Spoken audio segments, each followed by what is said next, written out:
नमस्ते दोस्तों, क्या आपके साथ कभी हुआ है कहीं भीड़ में खड़े हैं आप और अचानक ही आपकी आंखें किसी को ढूंढने लगे। आपको पता ही नहीं कि आप किसे ढूंढ रहे हैं और आपके मन में एक अजीब सी बेचैनी है, एक खालीपन है। मेडिकल साइंस इसे एंजाइटी कहती है, लेकिन मेरे तजुर्बे में और हमारी आज की इस वीडियो में हम इसे सिर्फ सोल मेमोरी कहेंगे। जी हाँ, सोल मेमोरी कहेंगे।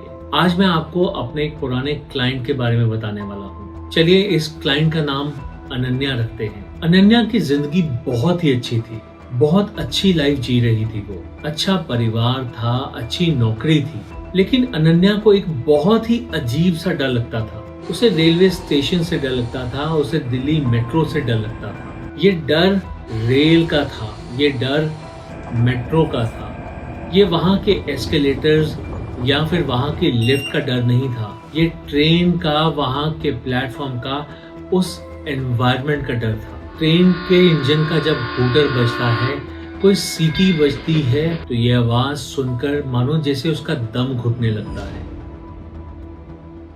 उसका कहना था कि उसे ऐसा लगता है जैसे कि अगर वो रेलवे स्टेशन जाएगी तो उसका कोई करीबी उससे छूट जाएगा, दूर रह जाएगा, वो अकेली रह जाएगी। इतनी एंजाइटी के बावजूद, ऐसे सवाल और ऐसे डर के बावजूद वो अपने इस सेशन के लिए तैयार थी। जब हम उसे उसकी पास्ट लाइफ में लेके जाते हैं, यानी कि उसका पास्ट लाइफ रिग्रेशन सेशन शुरू करते हैं, तो हम किसी ऐसी जगह पे नहीं पहुंचते जैसे कि कोई डरावनी जगह हो। हम पहुंचते हैं सन 1947 में। 1947 के उस दर्दनाक दौर में अनन्या एक रिक्लाइनर चेयर पर मेरे सामने लेटी हुई थी। मैं उसे डीप ट्रांस में ले जा चुका था। आगे मैं उसे नेविगेट कर रहा था। मैं उसे कह रहा था कि अपने डर को देखो और उस डर के पीछे पीछे चलो। वो ट्रेन की आवाज सुनती है। जब वो ट्रेन की आवाज सुनती है तो मैं उसे कहता हूँ कि अब उस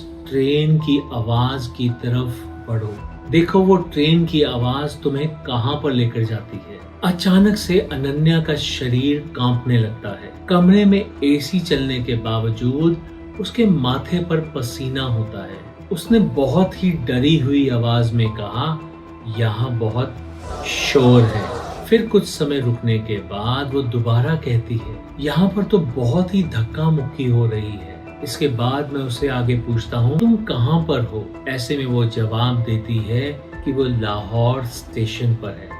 लाहौर स्टेशन, अगस्त सन 1947। उस पल वो अपने आप को देखती है, सूट पहने हुए, सलवार कमीज पहने हुए देखती है। अपने चेहरे को देखती है, अपने सर पर 2 गुतों को देखती है। वो अपना नाम प्रीतो बताती है। प्रीतो एक 19 साल की पंजाबी लड़की। वो बताती है कि प्लेटफॉर्म पर पैर तक रखने की जगह नहीं थी। वहां पर ऐसे लग रहा था जैसे कि हवा में कोयले और खून की बदबू है। वो वहां पर पहुंची थी किसी का इंतजार करते हुए, ना कि वो अपनी जान बचाने आती है। वो वहां आती है राजबीर के लिए। वो कभी किसी डब्बे को देखती है तो कभी प्लेटफॉर्म पे देखती है, कभी ऊपर पुल की तरफ देखती है तो कभी स्टेशन के बाहर से आते हुए रास्ते को देखती है। वो हर तरफ सिर्फ राजबीर को ढूंढ रही थी। वो भागी भागी फिर रही थी वहां सिर्फ राजबीर को ढूंढते हुए। राजबीर उसके बचपन का प्यार है। उन दोनों ने एक दूसरे को वादा किया था कि वो दोनों हिंदुस्तान जाने वाली ट्रेन पर इकट्ठे चढ़ेंगे। ऐसे में कांपती हुई आवाज के साथ अनन्या यानी कि प्रीतो बताती है कि राजबीर ने उसे कहा था कि प्रीतो तू स्टेशन पहुंच, मैं भी पीछे जाता हूँ, दुकान में जाता हूँ, दुकान में रखा हुआ कुछ सामान है, मैं उसे लेकर आता हूँ और मैं सीधा वहां से स्टेशन पहुंचूंगा। हम वहां से इकट्ठे हिंदुस्तान जाएंगे। आगे सेशन के दौरान प्रीतो यानी कि अनन्या फूट फूट कर रो रही थी। वो हवा में हाथ हिला रही थी मानो जैसे वो भीड़ को हटा रही हो। वो चिल्ला रही थी, बहुत जोर जोर से चिल्ला रही थी, गाड़ी छूट जाएगी राजबीर, छूट जाएगी, जल्दी आओ, जल्दी आओ, जल्दी आओ। ऐसे में ट्रेन की सीटी सुनाई देती है। ये सीटी सुनने के बाद प्रीतो के घर वालों ने उसे जबरदस्ती ट्रेन के डिब्बे के अंदर धकेल दिया। वो ट्रेन के डिब्बे के अंदर तो चली जाती है, पर उसकी नजरें अब भी बाहर थी। वो दरवाजे पर लटक कर राजबीर का नाम जोर जोर से चिल्ला रही थी, लेकिन राजबीर नहीं आया। ट्रेन चल पड़ी। प्रीतो ने सारा सफर दरवाजे पर खड़े खड़े ही बिताया।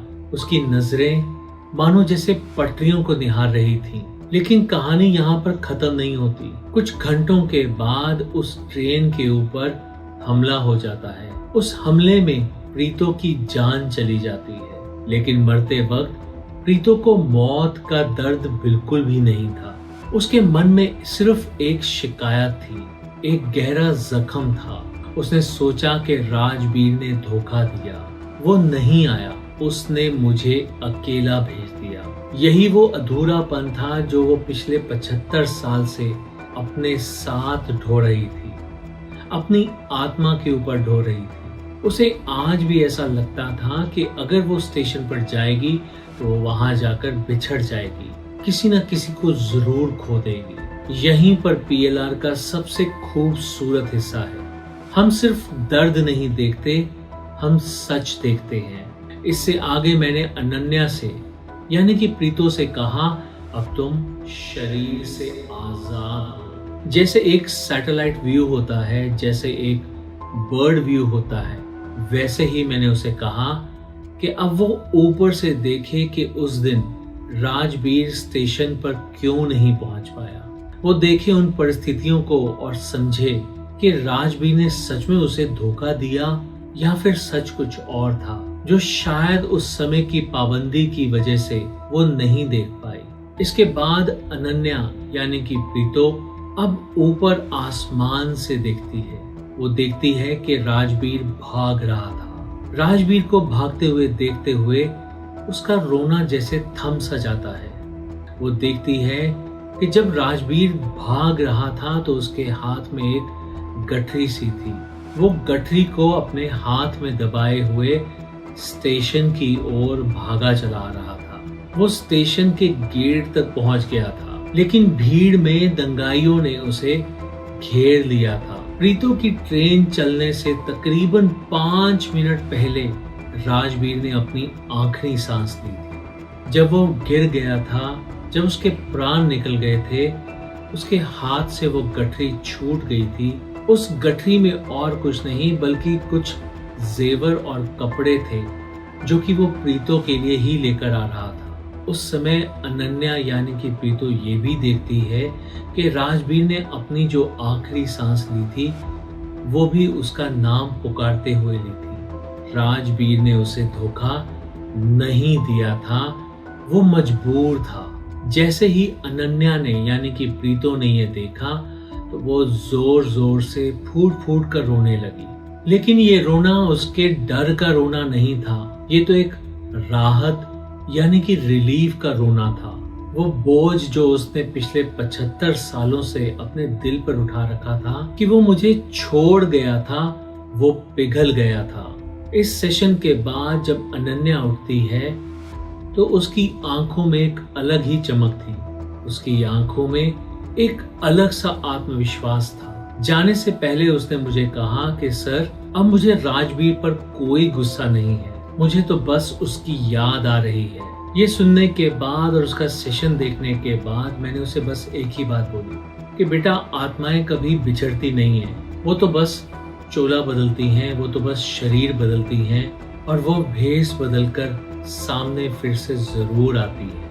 और अब मैं आपको बताने वाला हूँ एक बहुत बड़ा चमत्कार। तकरीबन उस सेशन के 5 से 6 महीने के बाद हमारे ऑफिस में कॉल आता है, उसी काउंसलर के पास कॉल आता है जिसने उस बच्ची की रजिस्ट्रेशन ली थी। वो जिद करती है कि उसे सिर्फ 2 मिनट के लिए मुझसे बात करनी है। जब वो फोन आता है और मैं उससे बात करता हूँ तो मालूम पड़ता है कि ये फोन अनन्या का था। वो रेलवे स्टेशन पे खड़ी थी, वो भी अकेली, और उसे कोई डर नहीं लग रहा था। उसने मुझे बताया कि उसकी जिंदगी में एक लड़का आ चुका है जिसका नाम रोहन है। उसने मुझे बताया कि जब वो पहली बार रोहन से मिली तो रोहन ने उसे वही बात बोली जो राजबीर उसे कई बार कहता था। राजबीर उसे कहा करता था कि कुछ मुश्किल नहीं है, मैं हूं ना तेरे साथ। यही सेम वर्ड्स रोहन ने भी उससे कहे कि कुछ टेंशन नहीं है, मैं हूं ना तेरे साथ। अनन्या का डर अब खत्म हो चुका था, क्योंकि वो जानती थी कि जो सफर सन 1947 में अधूरा रह गया था वो अब पूरा जरूर होगा। दोस्तों, अगर आपको भी ऐसा ही लगता है कि आप किसी का इंतजार कर रहे हैं या फिर कोई पुराना डर आपका पीछा नहीं छोड़ रहा, तो हो सकता है कि वो आपका अतीत, आपका पास्ट हो। ऐसा पास्ट जो शायद आपसे बात करना चाहता है। याद रखिए, शरीर मर जाता है पर प्यार समय के पार भी चला जाता है। मैं उम्मीद करता हूँ कि आपको हमारा आज का वीडियो बहुत पसंद आया होगा और बहुत बहुत लाभप्रद लगेगा। अगर आपको हमारा आज का वीडियो पसंद आया है तो प्लीज इसे लाइक कीजिए, ज्यादा से ज्यादा लोगों के साथ शेयर कीजिए। और अगर आप हमारे चैनल पर नए हैं तो प्लीज हमारे चैनल को सब्सक्राइब जरूर कीजिए। So thank you very much for going through this video. Stay happy, stay blessed, safe. Have a nice day ahead. Take care, good bye.